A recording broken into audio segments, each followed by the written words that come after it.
শুভ সকাল বন্ধুরা। তো আজকে আমি বানাবো নতুন আলু দিয়ে শোল মাছের রসা। তো এই যে দেখুন, শোল মাছটা আগে ভালো করে ধুয়ে পরিষ্কার করে নিয়েছি।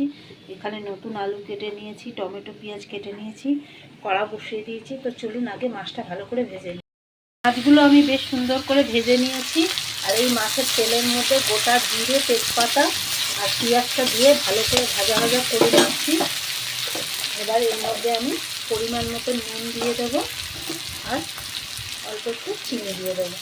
দিয়ে এর মধ্যে আমি টমেটোগুলোও দিয়ে দেবো। দিয়ে ভালো করে ভাজা ভাজা করে নেবো। ভাজা হয়ে গেলে তারপর মশলাগুলো দেবো।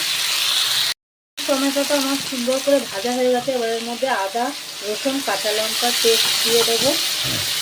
এর মধ্যে দিয়ে দেবো অল্প একটু লঙ্কার গুঁড়ো, দিয়ে দেবো জিরে ধনের গুঁড়ো, আর দিয়ে দেবো হলুদ গুঁড়ো। পরিমাণ মতো হলুদ গুঁড়ো দিয়ে দেবো। দিয়ে এর মধ্যে আমি আলুটাও দিয়ে দেবো। যতক্ষণ না তেল ছাড়বে ততক্ষণ কিন্তু আমি এটা কষিয়ে নেবো। ভালো করে নিয়ে জল দিয়ে দেবো। তা আমি বেশ কিছুক্ষণ ধরে কষাবো। যে দেখুন, আমার শোল মাছ নতুন আলুর রসা একদম রেডি হয়ে গেছে। তো আপনার পারলে একবার এইভাবে বানিয়ে খেয়ে দেখতে পারেন। খুব সিম্পলভাবে খেতে কিন্তু দারুণ টেস্ট হবে। তো চলুন পরের ভিডিওতে আবার আপনাদের সাথে দেখা হবে।